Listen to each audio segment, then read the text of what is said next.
As I told you on 9/11, I suddenly realized it was my task to make difficult books readable, which is what I've done on the back table. I sometimes describe myself as a man who reads big, thick, old books and writes modern, small books that anyone can understand. And actually, I rather enjoy it. I don't surf the web. People are disappointed when they run into me sometime and some other counter-jihadist, they go, "Have you seen my website?" No. I don't even go to my own website. I have very little interest in the web except for Craigslist and Yahoo headlines and Drudge. That's it. So I like reading big, thick, old books. I really do. But I thought when I got my books written, in which the Quran was easy to understand, here's Muhammad, easy to understand, all these books on Sharia and everything were easy to understand, I thought, we win. No, we don't even have game. Because what I discovered was, other than a minority view, and trust me, you are so minor, everyone else's reaction to the knowledge, to the answer to question, what is the true nature of Islam, react in fear, hatred, and anger. When I try to explain to people something about Islam, they're terrified. So I thought people would run when I got my books published, and indeed they did run away from me. So I thought there was just one great question. What is the true nature of Islam? But I found there was a second question more important. Why are we afraid to know Islam? Now, remember I told you about stories? Here's the thing. My books are factual. They work here. But in dealing with human beings, if you're going to make a sale, any salesman will tell you this, the facts are secondary to the feelings. And where you get feelings is from stories, amongst other places. And I began to think about, why is everyone so afraid even though they don't know anything? Well, it turns out they do know little figments of stories about Islam that involve violence. And the knowledge that they were into the slave trade does not come as a shock, really. So, remember I told you that the house of Sufism was like a palace with a smell coming up from the basement? Everyone smelled that smell. They just don't want to talk about it. But it's somewhere deep in the back, almost primordial mind. So, the problem is we don't know the history of Islam. We don't know the answer to this question. This is the world of Islam. How did it happen? You can ask very intelligent people, and they will not be able to give you the answer to this question. How did North Africa go from being European and Christian to becoming Arab and Muslim? How did that happen? And is that an important question? How did the Middle East go from being Christian to Muslim? And is that an important question? I think it's an overwhelmingly important question. All right. Now, to understand how that Islamic world came about, we're going to have to go about and see how Islam entered our world. Now, to do that, Islam entered the world of the Byzantine Empire. We know that in the Sirah, Muhammad's life, his last days were spent killing Christians and subjugating them. After he died, that process continued. So, let's describe the world that Islam invaded. Now, we're told that the Roman Empire collapsed when the German barbarians invaded Rome. You all heard that story? Well, that's false. That is not true. It is wrong. What happened was, after the German barbarian tribes invaded Rome, they set up their own version of the Roman Empire. They retained classical culture. They spoke Roman. They hired Roman philosophers and Roman attorneys to teach their children and to run their schools. They came into the Roman Empire not to destroy the empire, but just to get the goods for themselves. The eastern part of the empire, so-called Byzantine Empire, is over here. Now, this is after the German invasion. The important point is this: there was still a classical empire. It's not collapsed. Then, after the fall of Rome, the Byzantines gradually exerted their political influence till now this was the new form of the Roman Empire. This is the Byzantine Empire, and it is about to be invaded. This is the classical world that Islam invaded. Notice that the classical world is still up and running. It's critical to remember that. It was now weak, but it was still up and running. We're going to see what caused its collapse. Here we see in 25 years, 3 stages of development of the spread of Islam. This is 25 years' work. How is it that the Arabs were able to do to the Byzantine Empire what the Persians could not do in Iran?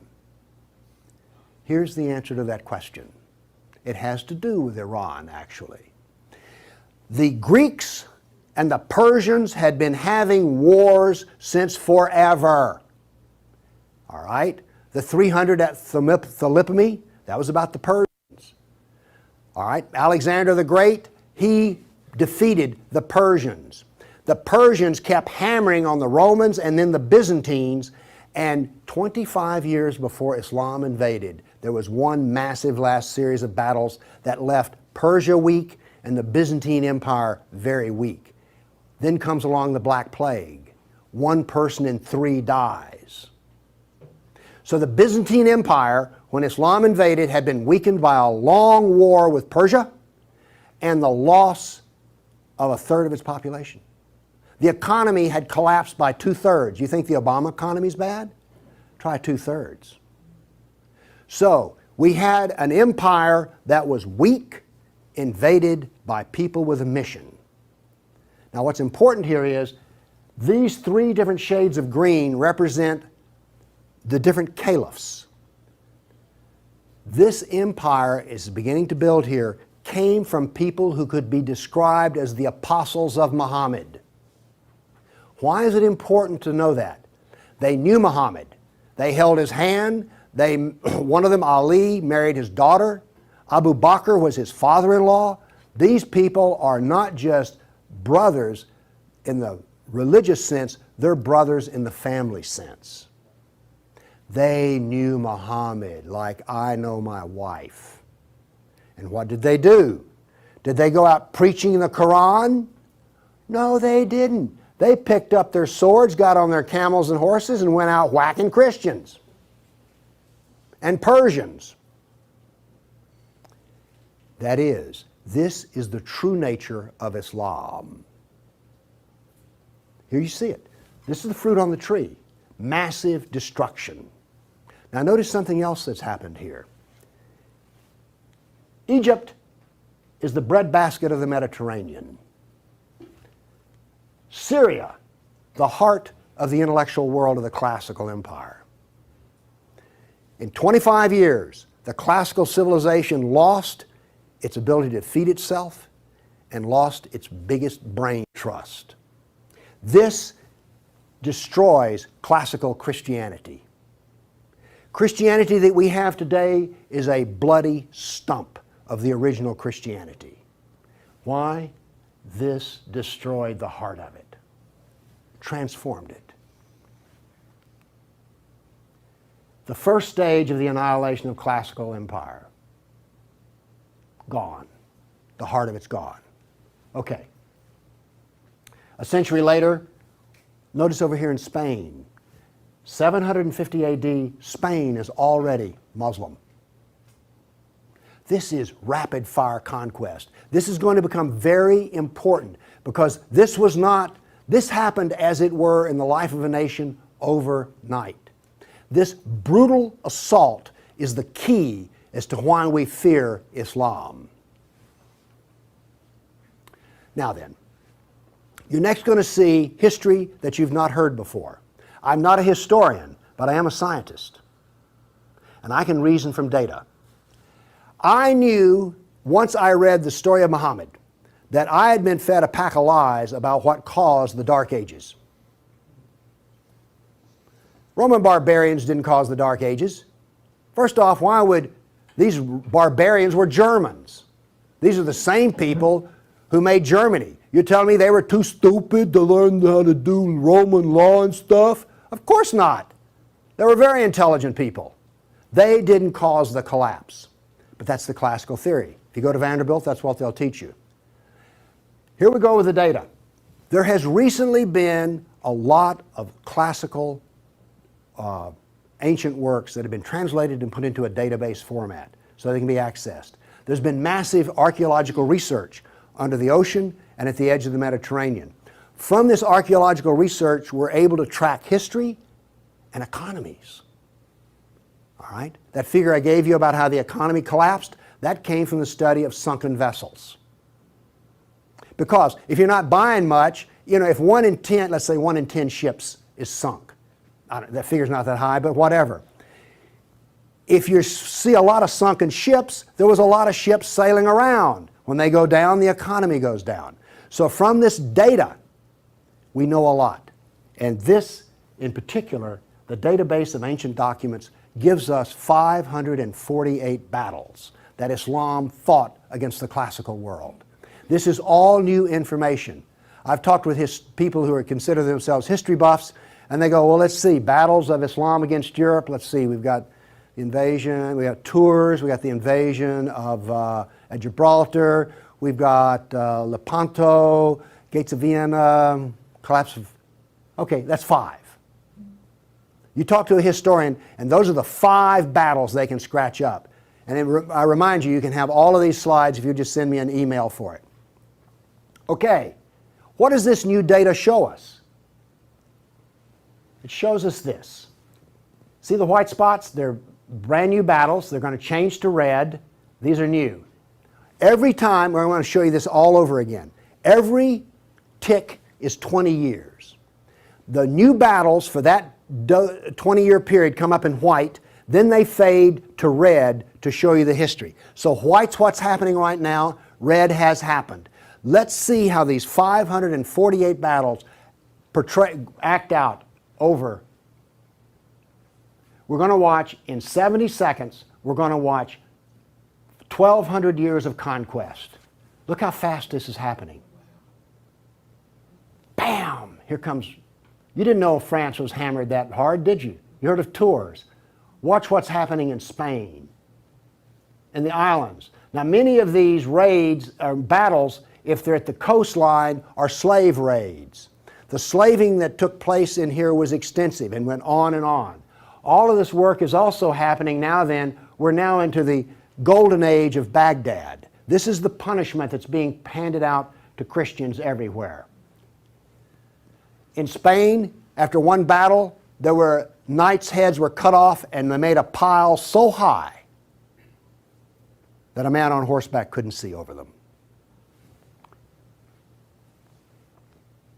All of the European civilization in North Africa is now gone.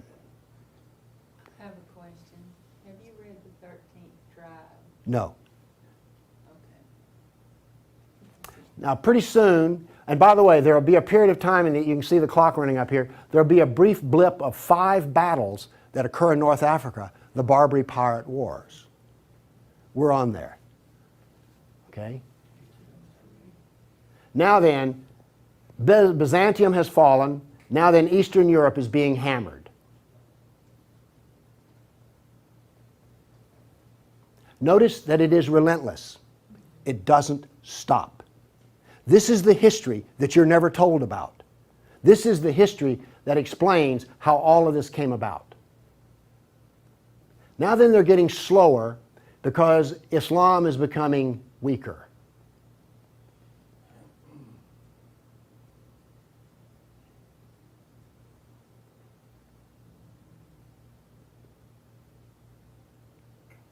Why was it becoming weaker?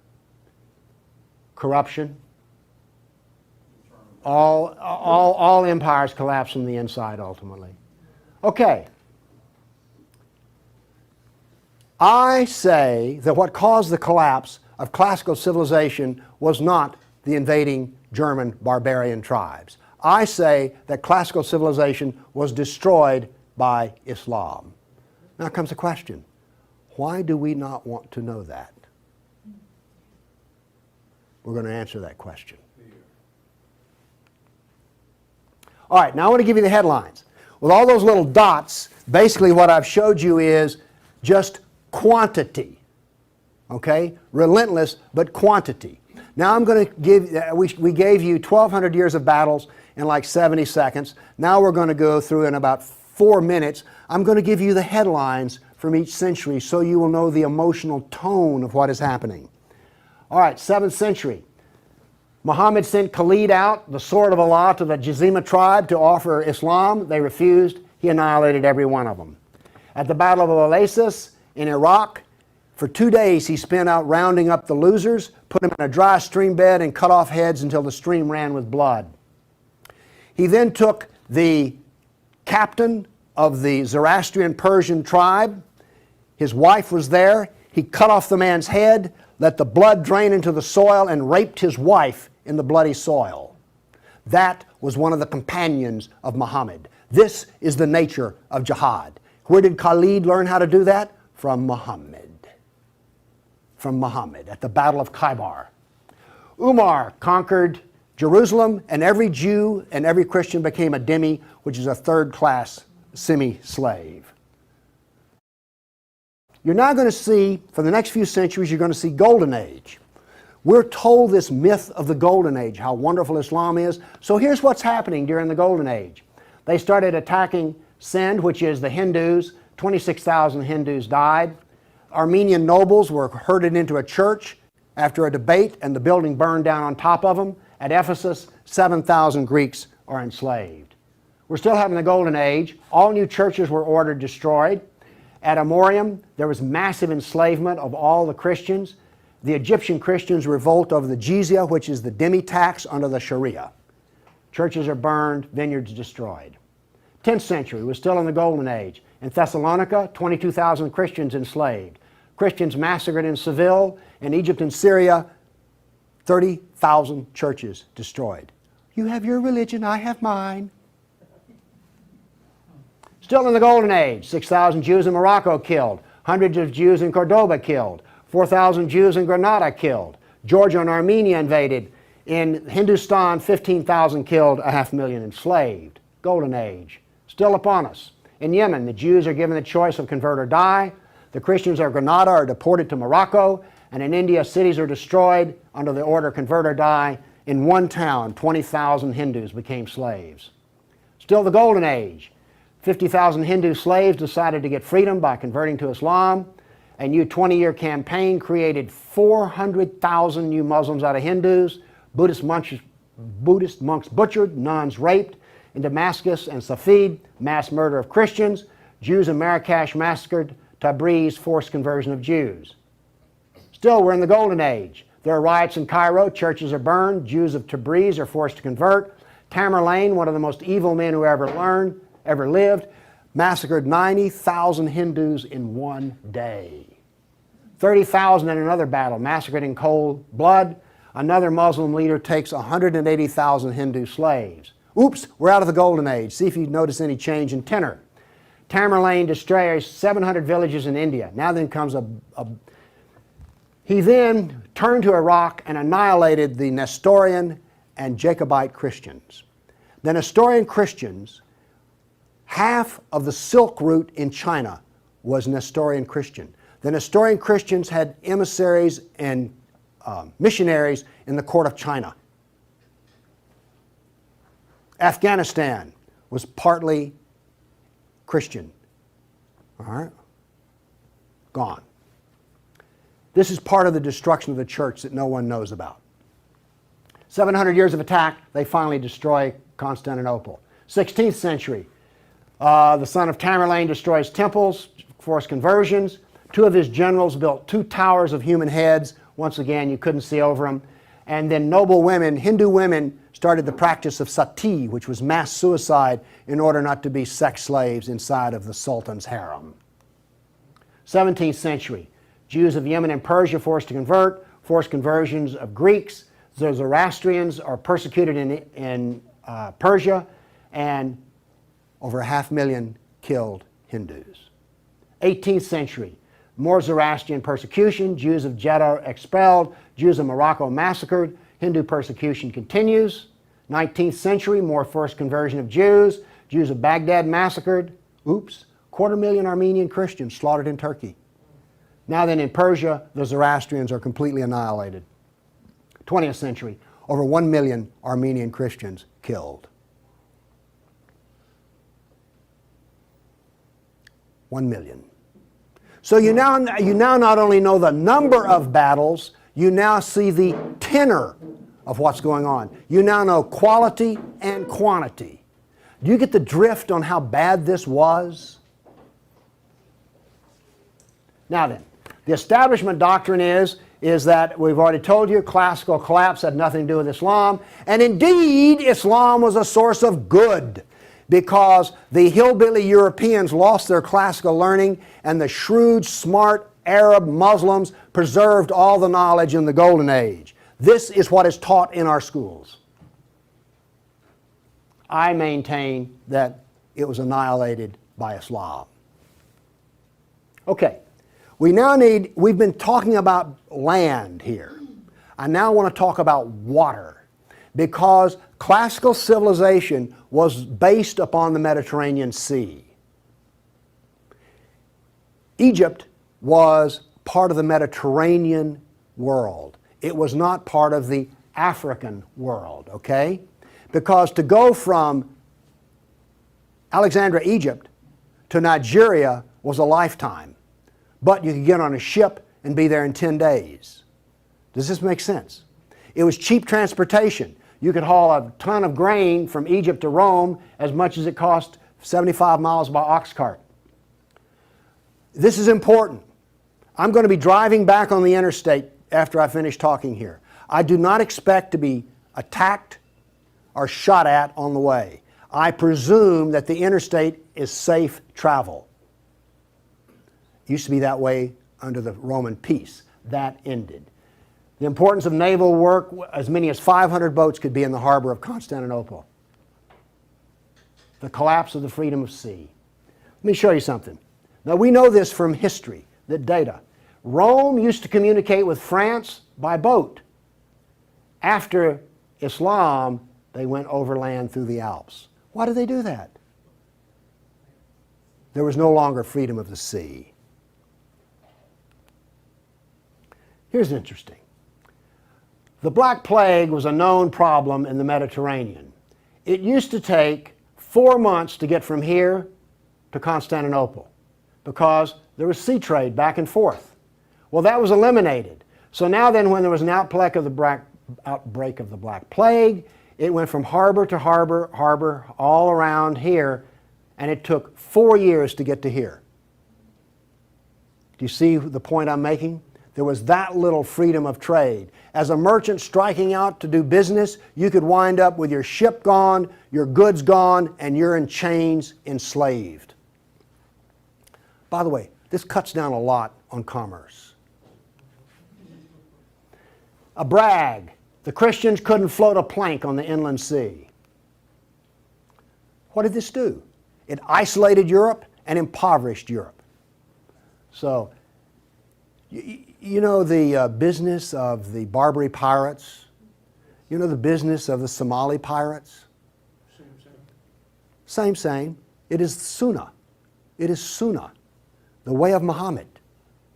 There's a famous hadith which is repeated endlessly in which Muhammad awakes in a dream and he sees his jihadists sailing the inland sea. Islam always practices, where possible, economic warfare. Muhammad attacked caravans. What was attacked in New York? Ooh, Trade Center. This, economic warfare. I am an admirer of Islamic civilizational war methods. They're superior to everyone else's thinking in war. They use everything for war. Everything, including the womb. This was an economic jihad. There were three, you've heard of the Dark Ages? Well, there were 3 Dark Ages. One in Europe, one in Turkey, one in North Africa. You weren't told that, were you? Wonder why. Here we see some ruins. What's the importance of these ruins? Well, they're up and standing. What happened to all the ruins in Rome? Well, the people who were still living there used them as quarries. They harvested them. The Colosseum remained simply because it was so big. What does this tell us here? If all this stone is still stacked up, there were no people. The invasion of North Africa was so brutal and so fast that it actually left in the harbor a layer of silt. Here's how that happened. North Africa used to be farmland, irrigated farmland. The Romans, clever men that they were, put along the roads in North Africa olive trees for shade and for keeping the road fixed for free. Because what would happen is you would bid on buying a lease on a stretch of Roman road in North Africa. You maintain the olive trees and the road, and you got to keep the olives. So the Romans got money from selling the lease, and then they got the road fixed for free, and somebody has a business making money. Is this clever or what? That all ended because the invading Arabs were not farmers, they were herdsmen.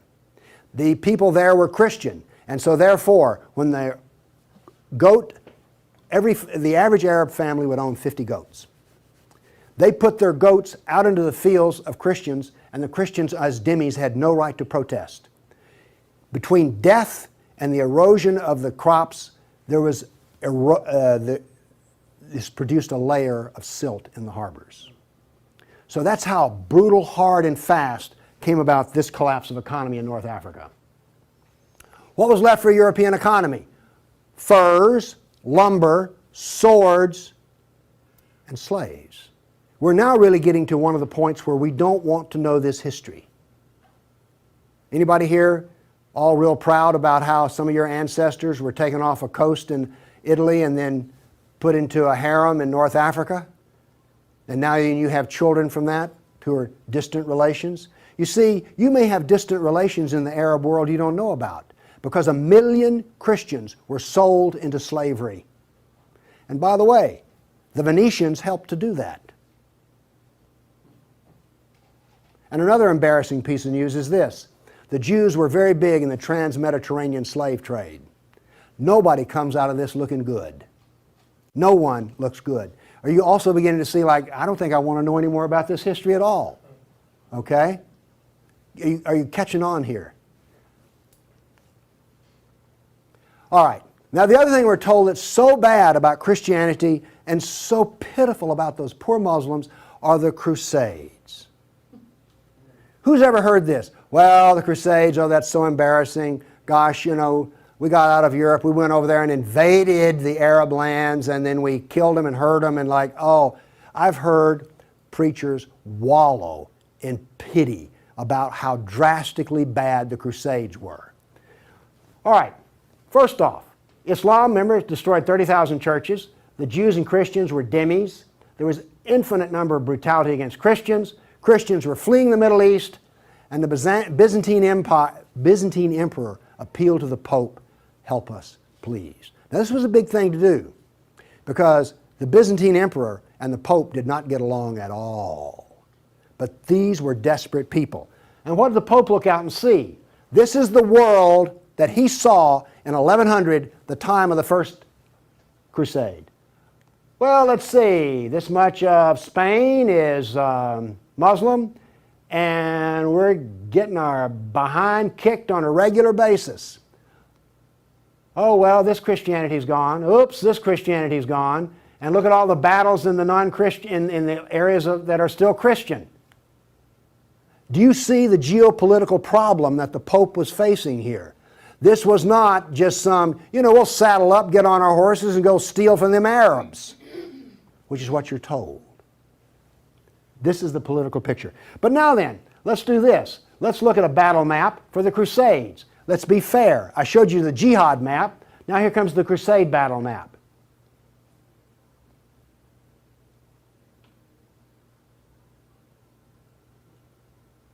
We're almost done.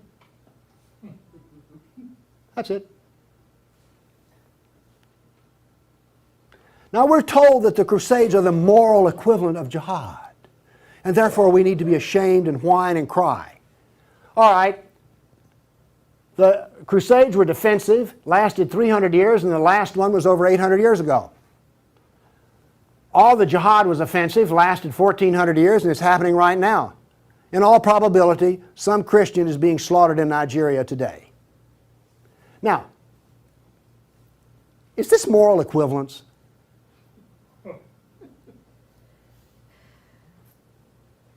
Why won't they teach this in a church school? So the ministers will stop, oh, the Crusades were just so terrible. No, the Crusades were one of the few times the church put steel in its spine. And then we apologize for it. Now then, let's go to the great benefits of Islam. We're told about two different golden ages. We're told about Andalus, the wonderful empire in Spain, in which there was multicultural peace, and Jew and Christian and Muslim all lived together in a golden age in Europe.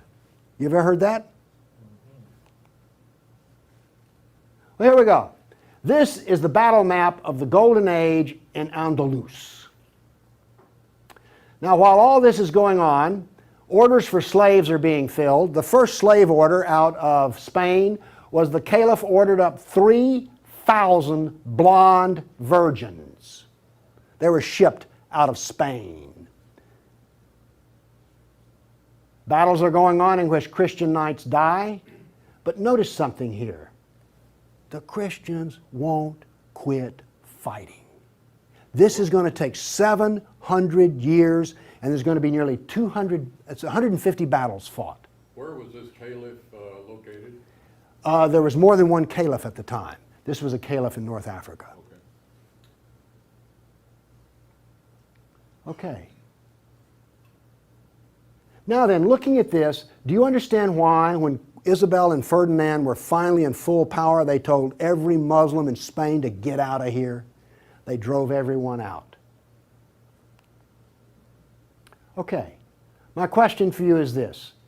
Was Andalus a multicultural golden age or a reign of terror? I claim it was a reign of terror, and it was not a golden age at all. And yes, there were a few people who had it good. The elites had it good. There were some rich Jews and rich Christians that had it good. Also, otherwise, there was constant war, slavery, and Christians had to wear robes so you could tell a Christian from a block away. And a Christian couldn't carry a sword, and they paid special taxes. And then we come to the question, why are we told this story?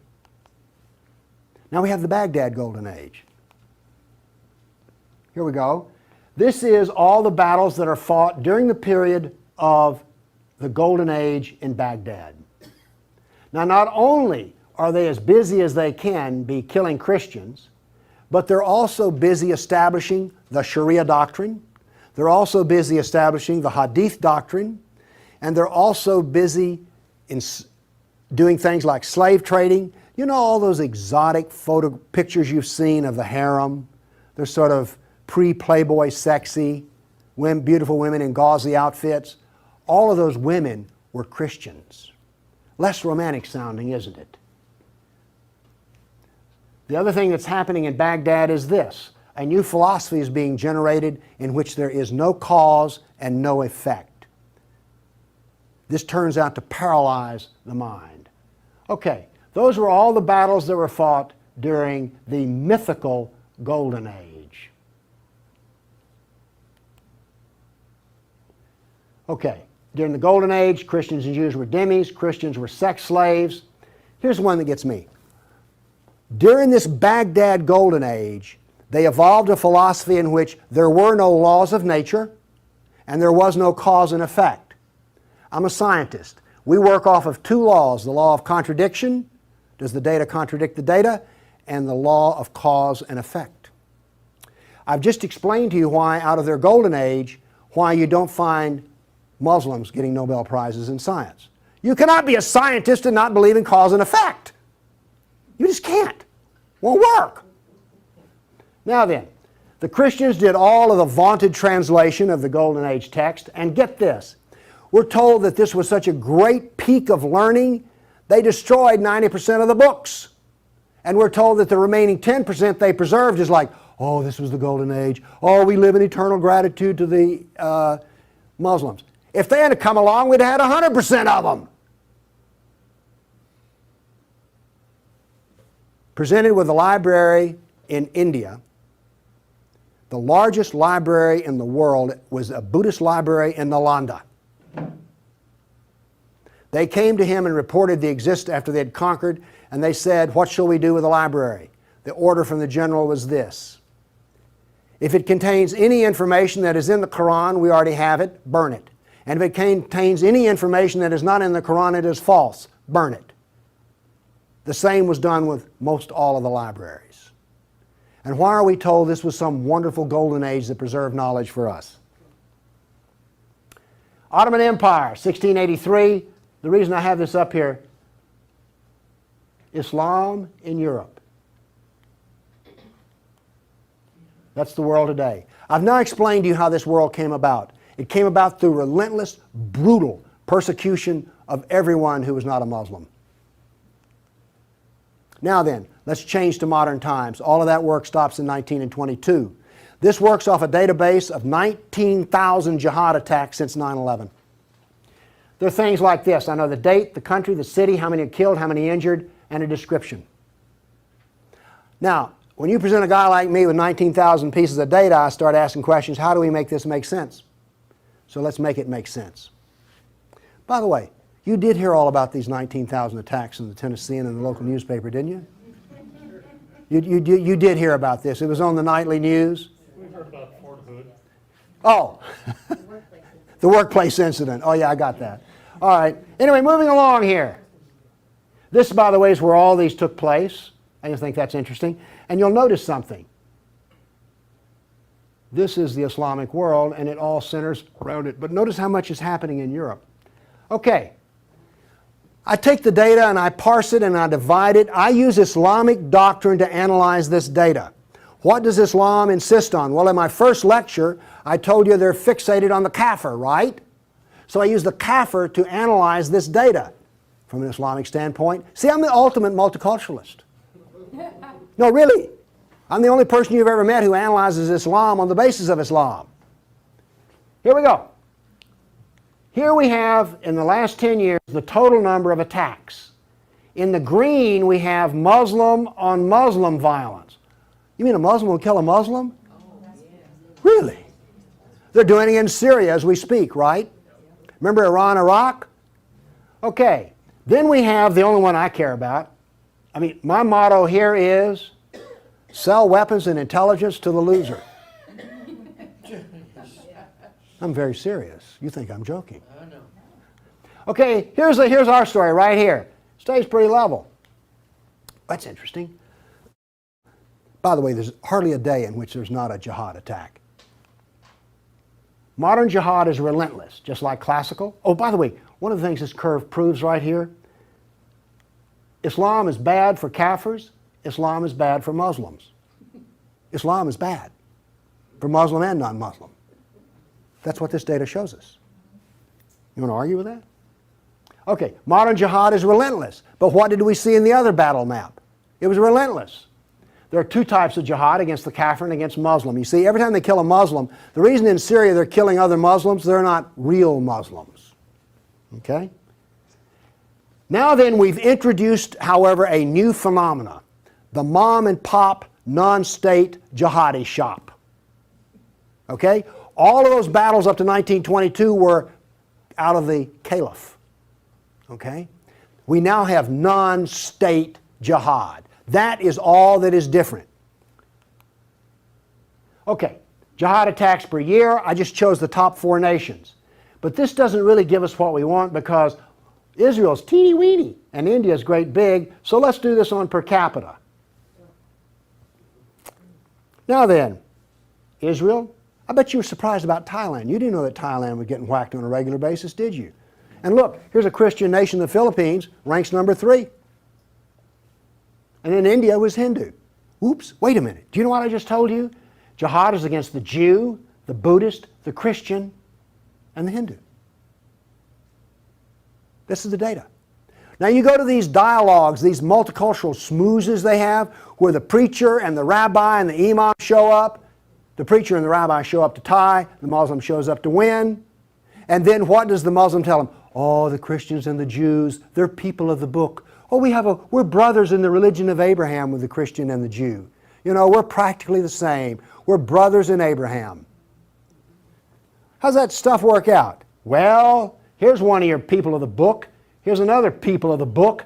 Turns out they'll kill a Jew, a Buddhist, a Christian, or a Hindu just as fast as they will another. So much for being brothers in the religion of Abraham. The data does not support the theory. Therefore, the theory is wrong. There is no brotherhood of Abraham except in the minds of people who occupy pulpits. The jihad is against the Jew, the Buddhist, the Christian, the Hindu, and the secularists, by the way. The secularists are the worst of all. Well, maybe worse than the Hindu. It gets hard to know, you know, I mean, really. It's against all kafirs. That's who the jihad is against. The religion of peace. Here we go. 548 battles, 19,000 jihad attacks. In 12 decades and 1,400 years that are jihad-free. Therefore, Islam is 91% violence and 9% peace. So George Bush was 9% right when he declared religion of peace. Constant violence is why? There's a doctrine. The doctrine of jihad is found in the Sirah, the Quran, and the Hadith. We've already been over this. They don't like kafirs. We have a whole doctrine of jihad within the text. Islam was only successful through jihad. Therefore, we have a doctrine which produces jihad, and it produces this effect of the collapse of civilizations. Here you go. Tears of jihad. 270 million dead over 1,400 years. Read them and weep. Read them and weep. The doctrine drives history. History shows the true nature of political Islam. Political Islam is the enemy of all Kafir nations. There's an intellectual history. In 1,400 years, I've read a lot of old documents. They never talk about the Muslim. They talk about the Arab, the Turk, the Moor, Al-Qaeda, Asian, and it's always been by specialists. And today, all the established specialists are apologists for Islam. Why was the Quran code not cracked in recently? How come we don't teach Muhammad? And why is the Golden Age propaganda taught? Why do we remain ignorant and keep suffering? I maintain there's a reason for this. I maintain that this constant brutality over the centuries has produced in the Western mind the equivalent of the abused dog, the beaten wife, and the raped child. We do not think correctly. Everybody's seen the beaten dog that when you approach it? That is the Western mind. We deny the attacks. How much jihad is ever reported? The churches will not even admit that a Christian suffers anywhere. Fear. Muhammad used fear. Any public critic of Islam has a certain fear element there. Guilt. Oh, we haven't treated Islam right. If we treated him better, everything would be good. We don't teach the history. We humiliated. Who here is going to go home and brag about how your ancestors were slaves, how your history was annihilated, and that all we teach is the lie of the Golden Age? Have you not noticed since 9/11 how bitter and angry politics has gotten? The reason is we're not allowed to get angry at the enemy, so we get cranky with each other. We're powerless. Anybody want to debate about this? The abuser. Muslims will not admit they sold a single slave or ever killed a person. They're arrogant and self-confident. Islam is perfect. Word Islam means submit. They expect submission out of us, and they get it. Islam is the victim. After 9/11, I heard this. The real victims of 9/11 were the Muslims. You heard that anywhere? After 1,400 years of jihad, brutality, enslavement, theft, deception, rape, annihilation, and insults, the Kafir mind has become identical to that of an abused victim. Our only solution is to face our history and welcome it and embrace it. This is exactly the way we will heal our nation, is the way we heal a person who's been brutalized. You have to go back to the original event. And this is why we are afraid. Thank you.